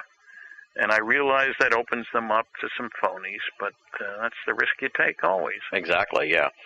Ralph wants to know if you wonder why they haven't pointed the Kepler at Zeta Reticuli looking for the home planet of the supposed Greys. Of course I don't wonder. The way the system is designed, it's looking at an area. If you hold your fist at arm's length, that shows you what fraction of the world around us, the universe around us, the neighborhood we're looking at. Oh, wow. The satellite's in a very elongated loop. It spends most of its time going out and coming back, and then around the Earth, and then going out and coming back. And it's filming the same stars over and over again, trying to catch a change in the brightness of the stars, indicating a planet has gone by. It cannot look at Zeta Reticuli. That's a southern sky constellation. Just like you don't use the Hubble to look at the sun. There goes the equipment. Yeah, exactly. So, no, I don't wonder about that at all, and I would be very unhappy if they were doing something like that, because it would be utterly foolish with the system that they have. Okay. Great system. I really like it. Sammy asks, between you and the Carrie Schmidt research, there are some serious smoking guns with Roswell. He wants to know if you're concerned that the Roswell story will fade into obscurity as time goes on. And he asked about Magic Man, but we already we've let him know that it's still moving forward. So well, look, most of the original witnesses are, of course, gone, as you know. It's been a long time, folks. Not everybody lives to be 77 the way I have. I don't think it's going to fade away, despite the efforts of the debunkers of the world, who will repeatedly tell you everybody knows it's a fraud, just as they say the same about MJ-12. So I don't think it's going to fade, and I expect to be in Roswell for the annual gathering festival at the early part of July coming up. It's a great time, and it's great fun, and I enjoy myself. I'll probably have to give 3 or 4 lectures, as I have been doing. So I got to work my way there, and I don't get highly paid for that, in case anybody's wondering. Right.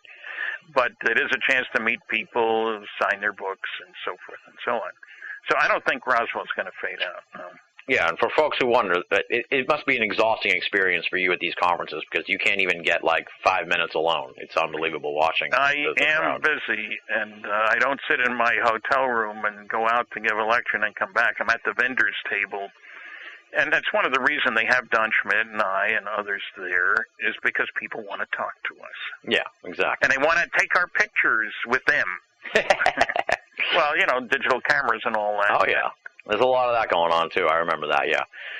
Robert wants to know if you remember the newspaper that shut you down about Betty and Barney Hill. And what he means is we had Kathy Martin on, and she was talking about how the Betty and Barney Hill story got leaked to a newspaper, and the guy wrote the article, and then I asked her if anyone ever followed up and tried to find out about the guy who got the information and leaked it out, and she said that you looked into it but couldn't find any info on it. We don't know who. We have our suspicions about who leaked the story. Somebody had taped a private talk that they gave. And as a matter of fact, the son of the reporter, Littrell, was at the conference, believe it or not, at Indian Head. And so, it's kind of funny. If he hadn't, we'd have never heard about the case, because they certainly weren't seeking publicity. And Dr. Simon, his papers, John Fuller's papers are at Boston University Archives, and Kathy and I were down there during that, when we were in New Hampshire there. And he wrote a letter to somebody. He was in trouble with the medical community. This is medical information, and, you need all kinds. You need to cover yourself. Doctors are at risk if they release information, et cetera, et cetera. Anyway, he wrote a letter to somebody saying, look, he'd already been raped. That's why he let his name be used by that original article, which mentioned him. Yeah. He couldn't take it back. There it is. They had been asked to do an interview, and they said no. They talked to a lawyer. Is there anything we can do to stop it? No. So, okay, there it goes. But, it's one of those things that happened, and we're the better off for it, because that case is very powerful. Yeah. Especially because of Dr. Simon's background, who knew nothing about saucers, but knew one heck of a lot about helping people who'd had a post-traumatic stress disorder. Shell shock war veterans is the term that was used back then. Yeah, but, people don't know. He ran a hospital with 3,000 beds for such people after World War II. Oh, yeah, he was a powerful force. Yes. Not because he was a ufologist. He wasn't. Exactly. Sometimes the most, it's like James E. McDonald, Sometimes you get these guys from the outside that really help out a lot. They do. Robert wants to know... Oh, wait, we did that guy. Red Sun Superman, he asks...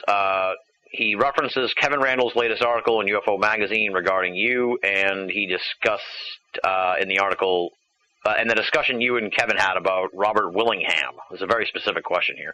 He says, Randall claims Robert Willingham never served in the Air Force and had not been a fighter pilot and had not been promoted to colonel by Lyndon Johnson.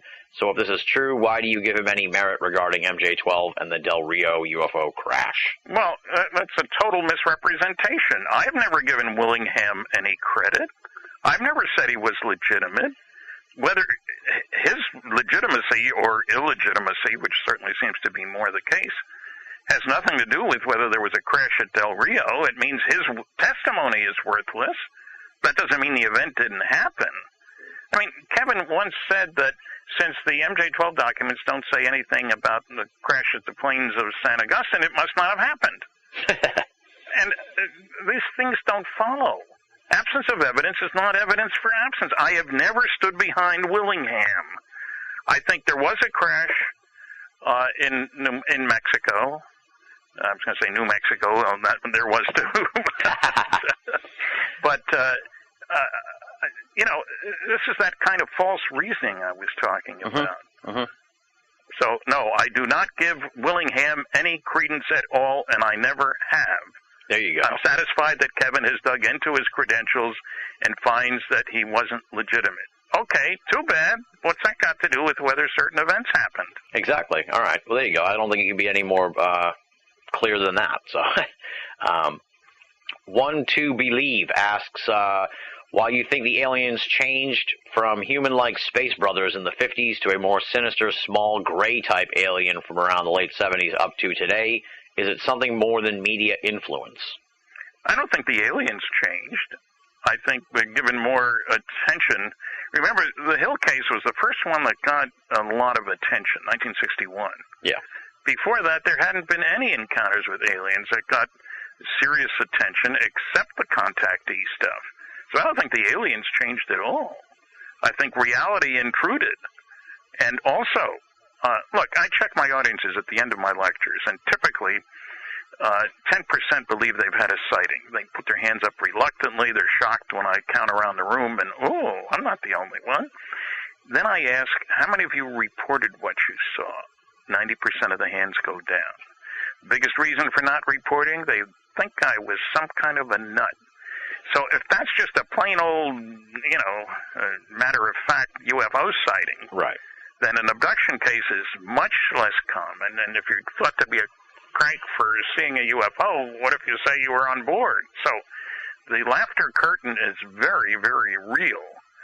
So I don't think the aliens changed. I think the publicity about aliens changed, if you will. Yeah. And we know that there were abductions long before the Hill case. I'm not saying there weren't. I'm saying we didn't know about them. The AVB case. Right. And for example, I don't know whether all these guys look alike anyway. What's an earthling look like? Well, it has to have hair on his head and hair on his face. Well, not all of them do have hair in either place. Got to be 6 feet tall? Well, no. Yeah, exactly. Go down to the mall right now, folks, and you'll see a wide variety of people yes. running around. Yes, indeed. Now, this brings me to my own question here, and I just I didn't want the annual special to go by without talking a little bit about Bud Hopkins and just sort of asking, where do you see the abduction research community right now? Because it seems like, with the death of Bud and obviously the death of John Mack years ago and just the scandal involving David Jacobs, it's like, it seems like abduction research is in tatters at this point. Well, I think it doesn't have the leadership that Bud and Dave were providing. I knew Bud pretty well. I've known him since 1980, I think. We were at a conference together at MIT, as a matter of fact. And I've stayed at his home. I like Bud. Remember, Bud was an artist, not a scientist, on the other hand. I've listened to tapes he's made of sessions, and he was pretty darn careful in what he asked. What he didn't do that he might have done more of is the background on the people. He got taken by some people who had good stories that he hadn't verified. Yeah. And, I've checked, if somebody tells me they were at Roswell, the first thing I do is look at the yearbook. Yeah. Well, and try to get their DD-214s. And you like to check on people. There are a lot of con men out there. A lot of people can lie very convincingly. Mm-hmm. Any woman will tell you that. So Bud wasn't as strong on that side as he might have been. On the other hand, he treated abductees with respect. He was careful doing double checks under hypnosis. What color hair did that being have? And you get this puzzled moment. He doesn't have any hair.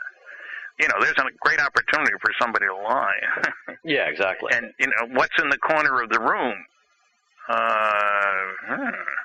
There are no corners. It's round. So he would double check on that score, and he certainly treated people with respect. And he was a fine artist, and we'll miss him. He was 80 when he died. I don't know what's going to happen, but I think things like what Denise Stoner and Kathleen Martin are doing will be a new direction of getting people who do research these cases to share their information to get a better picture of what's happening and to make it more respectable to speak out. Yeah, we definitely need that. All right, we're on the second to last question here. Vamp Elvis wants to know, first he apologizes for calling you Dr. Friedman last year, so you get another one of those, yeah. And he wants to know if you think programs like Ancient Aliens help or hinder the quest for truth. Yeah, it's a good question, because we don't get, that's the History Channel, isn't it? And we don't get the U.S. History Channel up here in Canada. I live in Fredericton, New Brunswick, and so I don't see a number of those programs. And I can't say. I know a lot of people watch them, so it can't hurt, really, I don't think. Getting people aware is perhaps the biggest thing, getting them to have their interest titillated, if you will. Yeah. Stimulated sounds better. But, So I can't answer the question specifically. I know I'm in a couple of the shows, but and people tell me, I saw you on the tube, but I didn't see it, so I don't know. Yeah, but it's good to get like you said, to get the word out, and it's interesting. My only concern is it feels like ufology and UFOs are almost becoming commonplace, but we haven't gotten that breakthrough to sort of Here comes Magic Man. That'll do it. Exactly. Yes, exactly. He says optimistically. Is there a time? What's any sort of no timetable on that yet? Yeah. No, the screenplay will be essentially finished by the end of the month. Then it's a question of finding the money, and once you get the money, it's roll, kids, roll. Awesome. The final question comes from Joyce. You actually met her in Exeter, Joyce Palumbo. Very nice lady. Yeah, and, I know Joyce. Oh, okay. And she wants to know, if they find the Higgs boson at the LHC, what does it mean? Well, it means that there'll be jobs for physicists for quite a while, and people trying to get research money to dig deeper into what the heck that does mean. For most of us, it won't mean anything. That's the thing. Physics is, in some cases, especially theoretical physics, has gotten so far from the real world that it'll be a long time before we see an impact. Yeah. Relativity is great, but it took a long time before it got involved in our study of the distant universe and of fusion and fission, and they had to take it into account in building the LHC. Crazy things like time slowing down as you get closer to the speed of light and stuff like that. So the Higgs boson will make jobs for theoretical physicists. Beyond that, it's not going to do a lot that's exciting. Interesting. Okay. Yeah, because so beyond the everyday practicality in a sense. Yeah. Is there danger that knowing the human race, is there a danger that it'll be used somehow to eventually develop a weapon? Probably, right? There is such a danger. It's just like quarks. A simple fact of physics. The smaller you get, the more energy is involved per particle. You go from an atom to a nucleus, the size goes down a factor of 10,000, the energy per particle goes up a factor of 10 million. That's weird. Well, we think that particles, the elementary particles, are made of quarks, much smaller. When we find out enough, will we be able to convert that into energy, meaning a bomb? I don't know. It's kind of scary. Indeed. So we'll keep our eyes open. And I have one more question, I guess, here for you before we wrap things up, and that's just, I'm probably going to be asking every guest we have this year about the whole 2012 thing. What's your take on not just sort of the build up to it and what might happen and all that, which I don't really believe anything's going to happen, but it's good to have people weigh in on it, and sort of also what you take on just the frenzy behind it, if you will, because they've already made movies and there's been countless books and TV shows about next year. If there is a next year. I made my reservations already. I am not a big believer in something spectacular happening. What is it, December the 12th? I forget. Yeah, 21st, I think, yeah. Yeah, I don't worry about it, and I think people like to talk about things that they can't be held accountable for. If you say something terrible is going to be happening a year from now, well, okay, up until then, people are going to listen to you. If it happens, it doesn't matter. Indeed, obviously. Yeah. And if it doesn't, oh well, another prophet was wrong. Exactly, yeah. Well, I'd like to hope that the whole paranormal community will, if nothing happens, that we'll sort of smarten up and maybe sort of weed some of these people out who've been really behind a lot of I guess you could say, predictions behind this whole Rumor mongering? There you go. Exactly. Yeah, exactly. Rumor mongering, So, Yes. Maybe we'll smarten up and be like, okay, well, we can cross like all these people off the list here, people we should be listening to. But unfortunately, I feel like they'll survive, Oh, yes. They'll have a new paradigm. Oh, yeah. It'll be 2020 or bust. So that wraps up the listener questions and my questions, and the big question, of course, what's next for you? What's going on with Stan Friedman here in 2012 that people can look forward to? Well, I don't know. They can go to Roswell. They can go to the MUFON conference. Going to be in Kentucky, I understand, and I have been told that I will be asked to speak there. I don't have a lot of programs. Well, there is one in April. It's on my website. There is a Southwest tour. Which will go to the Trinity site. It's only open 2 days a year, where the first atomic bomb was exploded. It will go to Roswell, Los Alamos. That'll be fun, and I'll be on the bus and giving talks and so forth. That's in April. And who knows beyond that? I didn't know last year that I would be as busy as I was this past year, and I'm hoping I'll still be busy. So absolutely, check out the website, www.stantonfriedman.com. We'll keep you informed. Excellent. How about any, obviously you're writing for the MUFON Journal still and for UFO Magazine, but any big book projects? What about the Stan Friedman memoir I've been asking you for every year? That is part of this deal with Magic Men, the right to our life story. So as that proceeds, we may get a memoir out of that. Nice. Don Schmidt and I both. So I'm hoping. Yeah, many of us are. I've been asking for it every year. I hope we can. That'll be fun. Get to it soon. Air the dirty linen.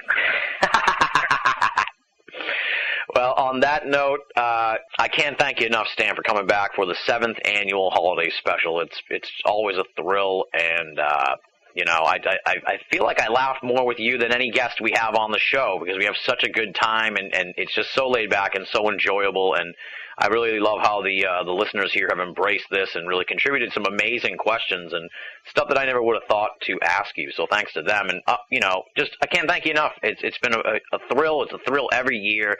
And I'm already looking forward to the 8th annual holiday special in 2012. I wonder what we'll be talking about then. Thanks again, Stan, and happy holidays. Pleasure. You too. That does it for the 7th annual BoA Audio Holiday Special. Big thanks to the father of modern-day ufology, Stanton Friedman, for joining the festivities once again. Be sure to check out his website, www.stantonfriedman.com, and do yourself a favor and pick up one of Stan's outstanding books. Moving right along now, it's time for BoA Audio listener feedback, and originally I was going to eschew the listener feedback here because this episode really was jam-packed with listener feedback from a whole bunch of different folks all over the net who contributed their questions for Ask Stanton Friedman. But I wanted to highlight a couple of emails and make sure we incorporated as many folks as possible here now that we're in the end run of Season 6. The first email comes from Trait, and here's what he has to say. Hello from the frozen tundra of Scotland. Well, miserable, wet, and cold. Just found the site a few weeks ago through Rich Dolan's page. Just wanted to say that I've listened and have been very impressed with some of the interviews, especially Bruce Rux, Timothy Good, Jim Mars, and of course Rich Dolan. Keep up the good work, and just remember, the show is popping up all over the world. Cheers, Trait in Scotland. Thank you for writing in, Trait. Wanted to highlight here one of our international listeners. Amazing. Put the pushpin in Scotland now, my friends. BoA Audio has reached all the way across the pond and into Scotland, so we've got listeners over there as well. Thank you for writing in, Trait. Glad to hear you've enjoyed some of the interviews here on the program. Keep digging into the archive. I'm sure you're going to find a plethora of episodes that will whet your esoteric appetite. Next email comes from Phil in Montreal, another international listener. Here's what he has to say. Just a little note to follow up my donation from last week. I really dig your show, and I've been sharing it with my awake and open-minded friends at work. Our lunchtime conversations are now so much more interesting. And don't even get me started about what we get into at the bar on Thursdays. When I was about 5 in 1979, I saw 2 tall charcoal black aliens with glowing red almond eyes in my backyard while my mother was tending to her garden. Her back was to us the whole time, apparently oblivious to it all. Ever since that day and throughout a lifetime of high strangeness, I seek answers and find myself digging through your audio archives. Peace out, Phil in Montreal. That is an amazing story, Phil. Weird, weird stuff. You should try drawing maybe a picture of these aliens, or you say us in the email. So I'd like to know who you were with and maybe what the other person saw and if they recall this experience. Very bizarre recollection from your childhood. Interesting, too, what the aliens were doing just wandering around in your backyard, apparently in the daytime. Very strange stuff. Thank you, of course, for your donation. It is hugely appreciated, Phil. You're helping us get into the black here as we close the book on 2011, so I can't thank you enough for helping us out in that respect. And I really wanted to read this email especially here because I was just blown away that Phil is sharing the program with his coworkers and they're talking about it at work. I mean, I've said before how humbling and really just awe-inspiring it is that we're helping folks get through their work day all over the world and helping them get through the downtime by providing the entertainment that we do here via BoA audio. And now I'm hearing that Phil is sharing it with his friends at work, which is even more amazing. There's like a whole crew of folks up there in Montreal right now listening to BoA audio and then talking about it around the water cooler and hopefully talking about it at the bar on Thursdays. So thank you.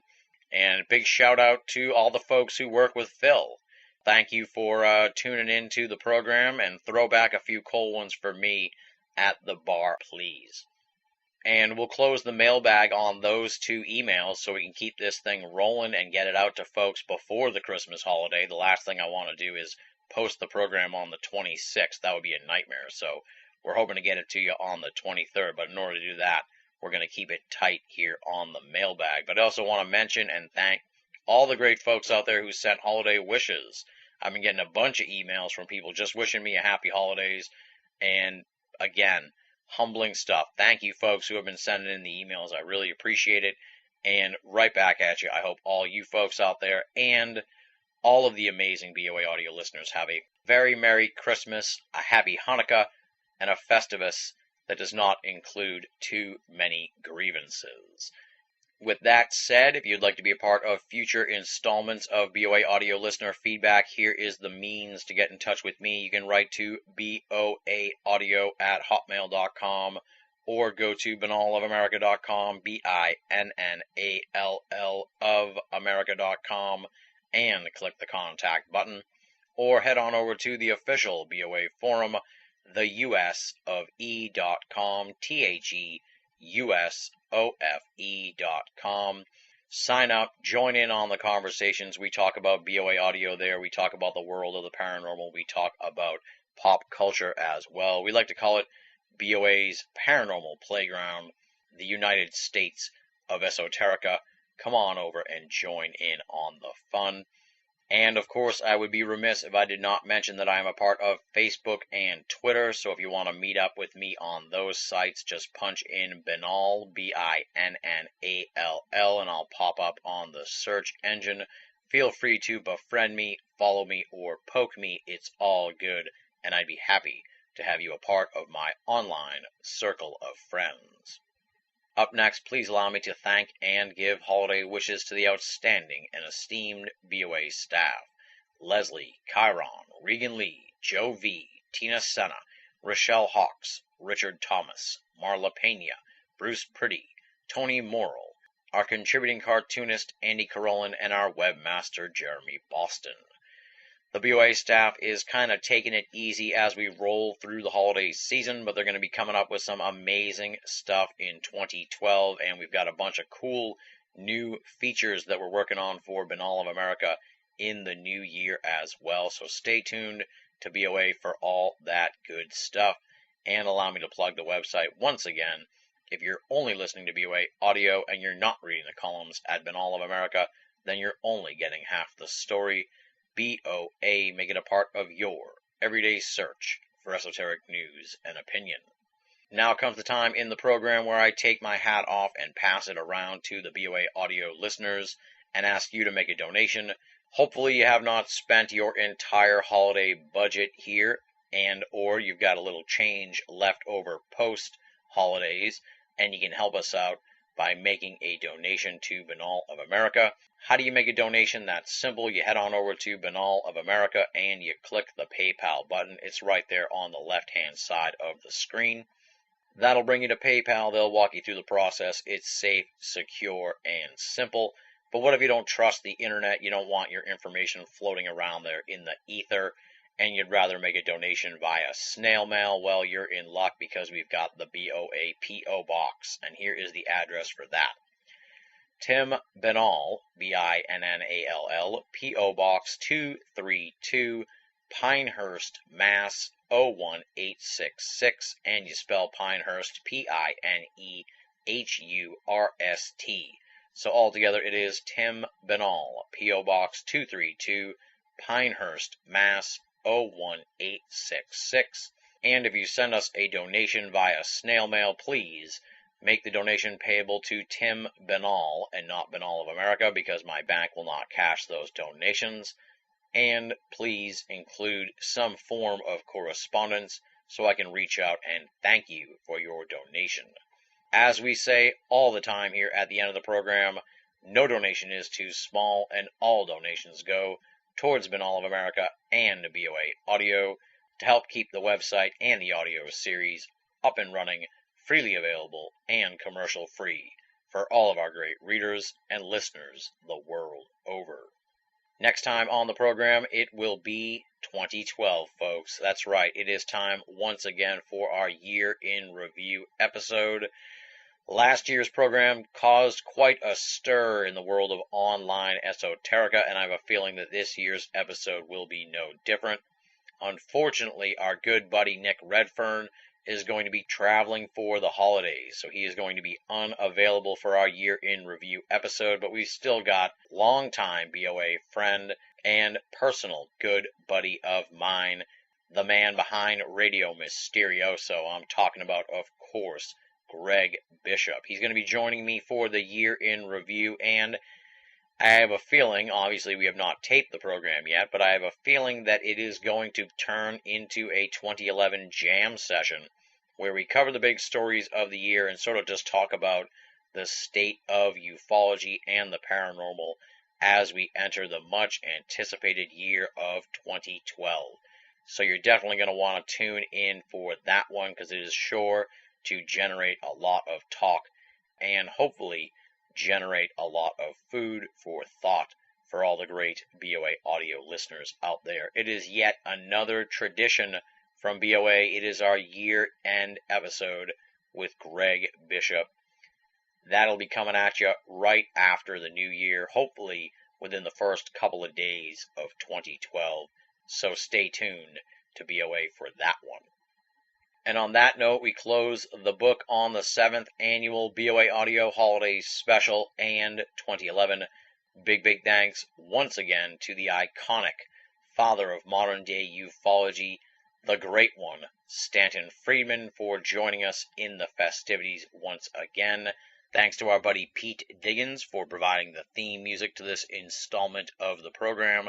Check out his website, www.aurophonic.com, AUROPHONIC.com. Thanks to our international listeners, Trait and Phil, for their contributions in BoA audio listener feedback.